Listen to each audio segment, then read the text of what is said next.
Sputters of flames licked the dry logs, the branches and twigs crackling in the still of the evening. Dan placed more logs on the blaze and looked up at the night sky.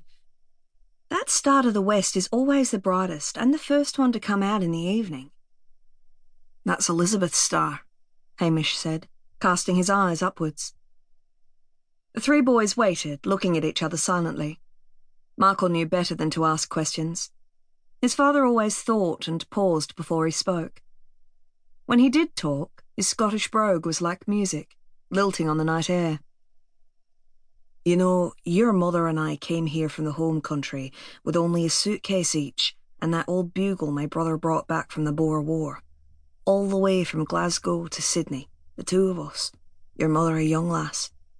We found our way here to Bundeen, and it was a lucky day for us, and all of ye, that Bill and Charlotte gave me work and offered for us to buy the hut and block. Dan stoked the fire. You were going to tell us about Elizabeth. Ah, I was, wasn't I? She was born after you boys. Hamish nodded towards Michael and Dan. He picked up a stick and stirred the embers of the fire, pausing for a long while before continuing with the story. The healthiest, chubbiest bairn, with eyes as blue as the sky above Loch Lomond on a clear summer's day.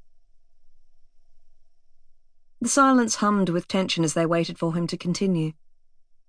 The silhouettes of the cattle in the distance remained motionless, not a swing of a head or bellow of a calf. The dogs lying next to the boys were also silent, two of them lifting their heads and watching Hamish, as if they too were listening to the story. Rory got up and took the billy from the fire, his father holding out his tin mug for a refill. Thanks, son. He took a long sip, his stare fixed on the fire's embers. The glow lit up the boys' faces, the flames throwing flickering shadows across their coats. Aye, she was the bonniest baby you ever saw. At 6 weeks old, she was already smiling and reaching up to my face. Hamish's voice shook, and he pulled his hat lower over his face.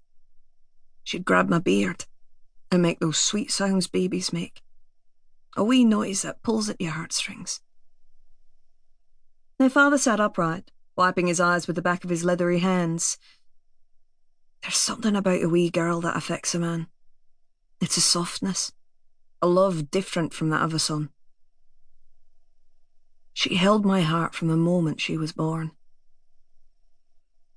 Michael waited while his father took a deep breath. Your mother would never talk about it, not to you boys. Sometimes she and I talked when it first happened. After a while, she couldn't bear it. I think she always blamed herself. What happened, Dad? Dan asked. It was the middle of winter. You three boys slept in the wee bed together, out near the fireplace to keep you warm. Elizabeth slept right up next to your mother's side of the bed in a crib. He looked up at the evening star for a long time before continuing, struggling with his words. She went to get her from the cot in the morning. I remember lying in bed waiting, because your mother always passed Elizabeth to me after she fed her. It was a morning ritual, and it kept us all warm. You know, a special time for the three of us.